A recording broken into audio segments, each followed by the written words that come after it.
Good day, everybody. How's it going out there? Ursa Majors is open for nominations for the 2025 works. I haven't done my top 11 video yet, or article yet. I've been working on that, and I'll be having it up by the end of the month. But the Ursa Majors has announced that they have their thing. A link to flera.com below for the news. Other interesting news in that they are offering new categories, which I am kind of surprised at, especially with how late they were getting a start off in the year. I was surprised that they would take the time to introduce new categories. One of them is an anniversary category because it's the 25th anniversary. They've been doing this for 25 years. I'm old. Been doing this for as long as I can remember, for sure. Probably almost as long as I've been a furry. So they have 25 since the 25th anniversary. So what they're doing to celebrate the 25th anniversary is they're introducing a Only This Year category. And the Only This Year category that they are adding is the legacy video games, anthropomorphic video games. And people can nominate up to 10 things for that category because obviously there's a big library, but it has to be a legacy video game, which means it has to be a video game that was released in 2001 or before. So think of your old Sonic games, think of your old things, but there's a limitation to your 10 offerings, and that is that you can only nominate one thing per franchise. So, for instance, you can't nominate Sonic 1, Sonic 2, Sonic 3, Sonic Adventure. Like, you have to choose one. So, for the Sonic franchise, you have to go like, well, I'm going to vote for Sonic 3 and Knuckles. And I think that's one game, technically. Historically, that is one game in my mind because they kind of meant to be one, but they had to split it up due to time, budget constraints, and lock-on technology, as it were. Or like you'd have to pick Sonic Adventure. You can't pick both. And if you pick Sonic 1, you're a monster. Sonic 1 was fine, but it hasn't aged as well as the others have, in my opinion. But that being said, so if you have another franchise, I don't know if Spyro is before 2001, so you can only pick one Spyro game. You can only pick one, just one of each franchise. Are there 10 franchises of the furry past on the top of my head? Obviously, we've played some on this channel. We played, the Ninja Turtles games from back in the time. Like, you can nominate one of those. Inherit the Earth is a big one. That's older. That one had a little bit of a jank to it, which was kind of interesting. I kind of found some glitches accidentally, I think. So if you want to go back and watch me play that one, or if you had fond memories of it, that's one that you could nominate. Other ones such as,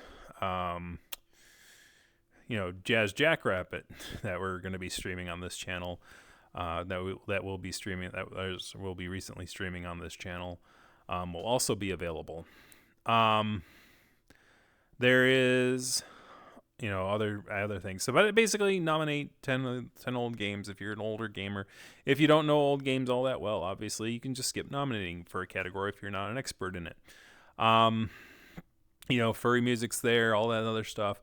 The new category for this year that will be a recurring category is streamer. Like this guy. This guy streams furry video games, sure. But obviously there's a lot of Twitch streamers, a lot of known furries that are popular streamers. Streaming is a very popular genre for furries. So they have added that as a category. So if you have a favorite furry streamer, go ahead and nominate them and they will, be added to that pile. Obviously, when it comes to streamer, it's probably my take on it is going to be it runs the risk of being a bit repetitive. Like certain categories like written works and movies and things like that, like they're released once, right? And like they don't get released multiple times. So like you have one shot to get the award. Whereas a streamer, as long as they streamed for the year, probably could be nominated. Or like the best furry website, for instance. that's an example category, or magazine, or I think the magazine or the site is a very common one for the Ursa Major Awards that basically has some repetitiveness to it, where it's like it seems to be the same nominees each year. And ironically, like obviously, Flayra takes advantage. Flayra takes advantage of that. Like Fur Affinity takes advantage. Like the furry websites are usually E621, Ink Bunny, Fur Affinity every year. And the same thing happens with like the magazines. Like it's Flayra, the ones that get nominated, Flayra, Dog Patch Pass. The same ones typically in a repetitive fashion, because that doesn't change all that much. So like new blood doesn't really get to push in, and I kind of get worried that streamers might end up that way, but that's up to you. You have to advocate for the people that you wish to nominate. And if you do, then there'll be new stuff in those categories. So that's the new category. I do want to talk. I did a bit, and ironically, before they announced their things, I did have a thing I wanted to kind of talk about, because I think as far as the Ursas go, as I mentioned, I have my like top 11 shorts article that I write each year, and the history behind why I write that article is interesting, because sometimes you get motivated kind of because something happens that you don't see as quite right. What ended up happening one year is somebody won dramatic shorts and somebody won a bunch of Ursa Majors because they were very, they advocated for themselves, which, that sometimes happens. People who advocate for themselves, and have a fan base that, they can, get riled up, can get things in. But, they won the comic, they won like dramatic shorts, but their dramatic short was literally just like a picture, like a video of a picture of like a dog on a piano, like singing a song. And like there were so many, all the other nominations were like animated, crafted, like pieces. And it's like, it really kind of rubbed me the wrong way. And I kind of went over like how, passionate individuals can easily manipulate a small voting block. And, obviously I kind of said, well, maybe if we update the system a little bit that we could fix it. But there was another route that I took and kind of sort of fixed it a little bit in a different way. And that is, people provide the Ursas with a list of videos, and I went through all those videos and then sort of ranked them on a spreadsheet based on how I felt about them. And then basically shared what I felt were the top 11 for the year on an article. And since then, like the quality of the shorts being provided to the Ursas and the quality of the nominees and the quality of the winners has dramatically increased, even probably before that titular year, where I wrote that article sort of talking about that one individual that kind of used their avid fan base to, take advantage of the Ursas. So in that vein, I've noticed another category that's sort of been having it rough over the past few years. But the interesting thing is that I think it's for a different reason. So I wanted to talk about that a little bit. And that was what I was planning to do before the Ursas made that announcement. So without further ado, we're going to talk about the fursuit category.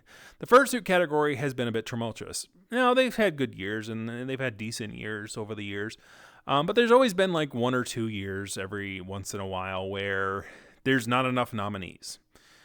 And in a fandom that like talks and is so avid about fursuiting, to me, I see that as criminal.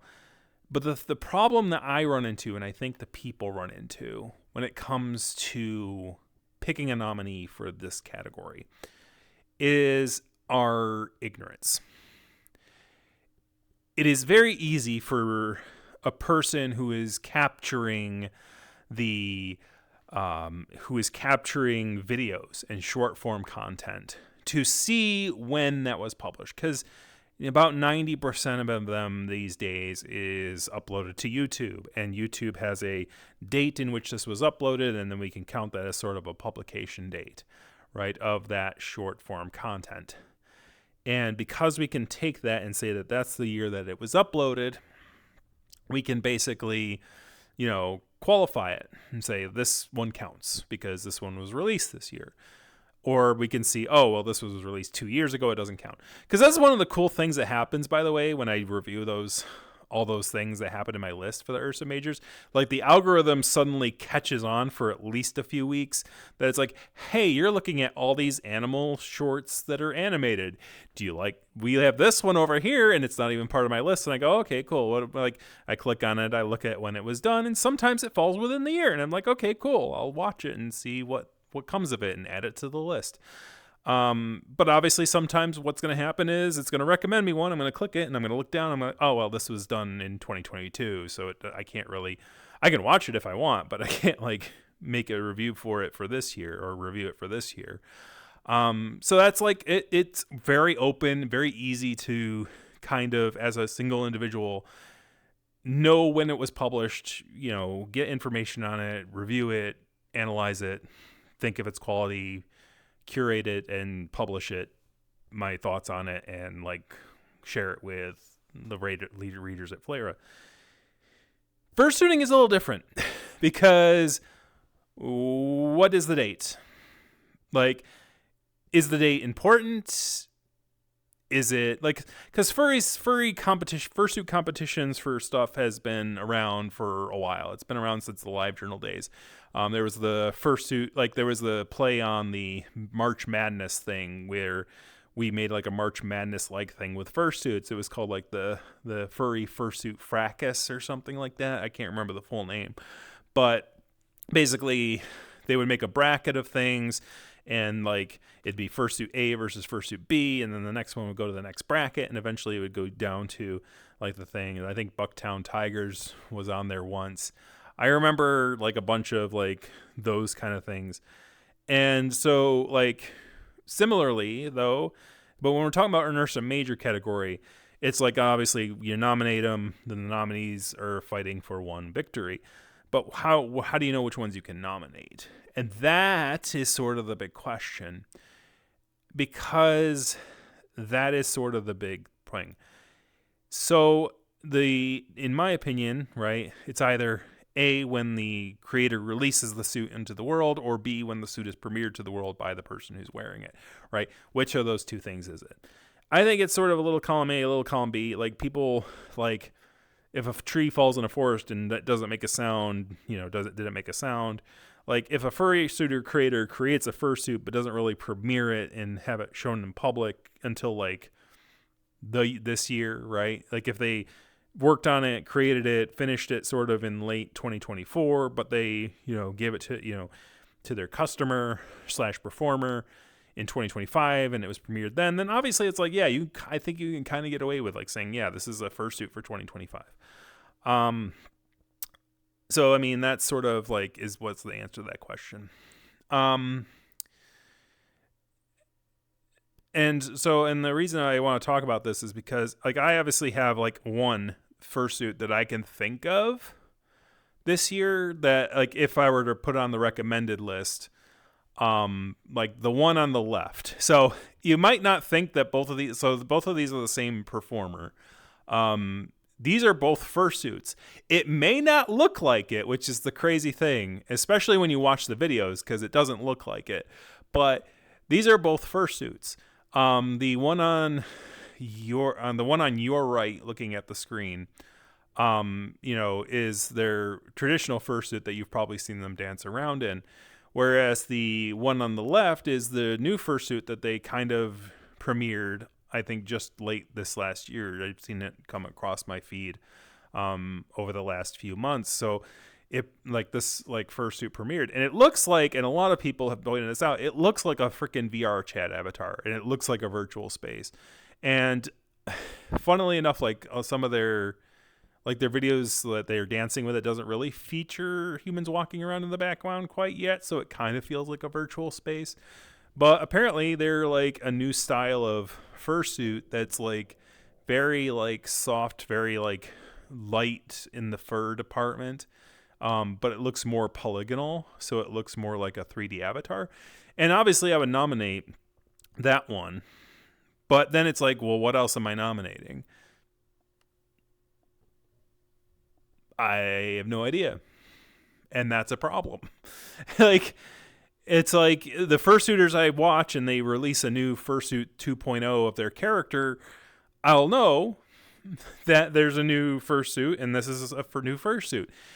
But unless the person who's wearing their fursuit announces it to the world that this is a new fursuit of theirs, I don't know whether or not it's a new one or not. So that's a problem. So how do we solve the problem? Well, it's not going to be as easy, in my opinion, as that. And the problem is like, obviously, as I noted before, in 2024, there was a lack of qualifying entries for this. So like people probably put in entries, but like after further review, the Ursa board probably found it's like, well, this one doesn't qualify because it wasn't released in 2024 or whatever. So how do we get around this problem? Well, we get around this problem by sharing with, and I'll probably have to write an article about this after, like, probably, I'll say this, if it happens again this year where like the fursuit category doesn't really do well in nominations, I'll let the thing play out this year, and I'll just do the top 11 thing like I did. But if fursuits has trouble again this year, I will look into presenting sort of a solution like I did the last time. Though even though the solution I presented for the dramatic shorts isn't the solution that I ended up doing that ended up fixing the problem, that in my opinion. Interestingly, so like my preliminary thoughts on it is like, I know this is gonna sound a little scary. You're gonna have to promote yourselves, fursuit creators and designers. You're gonna have to promote yourself. Okay, you're gonna have to promote your own works and do so in sort of a public manner. And what I mean by that is simply this: like, you as a fursuit, like everyone knows, like everyone should know, like the popular fursuit creator names, like Lemon Brat or, gosh, like I'm not much of the first. I'm not. See, the furry thing's so large. I don't even know the names of like a bunch of things. I think Julie Fursuits is one of them. I don't know if they're still in the game, but there's like a bunch of different fursuit creators, right? And since I'm not in the market for fursuits a lot, it's not my wheelhouse. Like, again, see, I'm underqualified to even like deal with that category. But somebody out there is passionate. Maybe Picari Rue might be more passionate about the fursuit creators and understand, like, know them by name and all that stuff. So, like, somebody who's passionate and knows all those names, and like, there's probably databases somewhere, maybe in Wiki for, like, that you can know, like, here are the different fursuit creators. But the fursuit creators have to sort of get involved in a different way, which is they have to like kind of go through their repertoire for the year, know like which ones did I create this year, and then basically present that portfolio to their audience and go, I want my fans to promote this one, right? So nominate this one, right? So like, put all your stuff on the table and say, if you're going to nominate one, nominate this one. And then that way all your fans can nominate the one thing for you. And then, they might look at another favorite creator of theirs and then nominate like another one. Like, they might go to their top 5 favorite creators, look at their stuff, and then, and if you want to be really nice as a creator, you can like point to like one of your favorite creators and like go like, I'm a fursuit creator. These are the top ones I like for this year. I want you to nominate this one. But also, I'm good friends with this fursuit creator, and they made a really good work, and this is their portfolio, and then have their friend create their own portfolio, and then like that friend will say, this is the one I think is the best, and then basically sort of make like a web ring of like, tying these things together, so that way it's more approachable for people to recommend and nominate things for the fursuit category, because that's really the only way it's going to be done. Nobody knows fursuits like their creators. You're not going to be able to, like, because there's so many fursuits these days, and there's so many new ones premiering all the time. The fandom is growing. It's like there's decent business, and it's stressful and it's hard. And this is an opportunity for fursuit creators to take a step back, take a breather, take a look at the creations they made and be proud of them for the year. And I think that, I get concerned that if this category keeps being as tumultuous as it is, the Ursa majors might just decide to say, well, if this category keeps coming up bananas, then we're just gonna, cut it off for good, because there's clearly a pattern of no interest in it. But I think that that's not true. I think furries are interested in that category. But anyways, it's just a thought. Thank you guys very much for watching. I just stole that from the third column guy. That's not my sign off. Shame on you, Rue. Thank you very much for watching. Kick that like, kick the subscribe button, kick a comment in the comment section. We'll see you guys next time. Have a good one.